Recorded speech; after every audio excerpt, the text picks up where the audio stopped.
জানিস, স্যালারিও খুব ভালো ছিল। ওখানকার বস, অন্যান্য স্টাফেরাও আমার খুব প্রশংসা করতো। কিন্তু আমার এই উন্নতি কিছু মানুষের সহ্য হলো না। তারা ভাবলো আমি ওখানে থাকলে হয়তো তাদের কোনো কাজের সমস্যা হতে পারে বা তাদের প্রমোশন আটকে যেতে পারে। তাই ওরা আমার উপরে মিথ্যে চুরির বদনাম দিয়ে আমাকে কাজ থেকে বের করে দিল। আমি কাজ খোঁজার অনেক চেষ্টা করেছি, কিন্তু কোথাও কাজ পাইনি। ওরা আমার সিভি নষ্ট করে দিয়েছে। তাই কোনো উপায় না পেয়ে বাধ্য হয়ে আমি এই কাজই করছি। আচ্ছা ঠিক আছে, মন খারাপ করিস না। যা হওয়ার ছিল তা হয়ে গেছে, এখন কোনো টেনশন করিস না। আমাদের রোজই তো দেখা হবে। আচ্ছা শোন, আমি এখন আসছি, কেমন? হ্যাঁ, তুই নিজের খেয়াল রাখিস। তুই যা।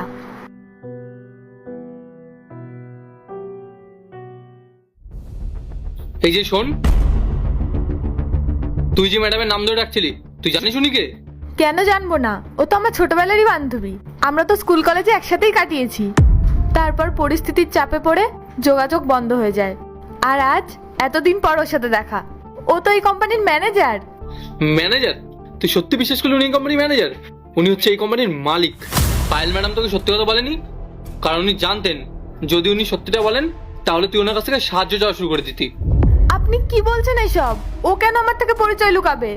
কারণ ম্যাডাম অনেক বুদ্ধিমতী, আর বড় লোকদের মাথায় বুদ্ধিটা একটু বেশিই হয়। তুই যদি জানতে পারতি যে উনি এই কোম্পানির বস, তাহলে সহানুভূতি পাওয়ার জন্য তুই ওনার কাছে কান্নাকাটি শুরু করে দিতি। এর জন্যই তোকে সত্যিটা বলেনি। তোকে সাহায্য না করার জন্যই ম্যাডাম নিজেকে ম্যানেজার হিসেবে পরিচয় দিয়েছে, আর বেশ করেছেন উনি। তোদের মতন মানুষকে বিশ্বাস করা যায় না। ম্যাম, এই যে আপনার চা।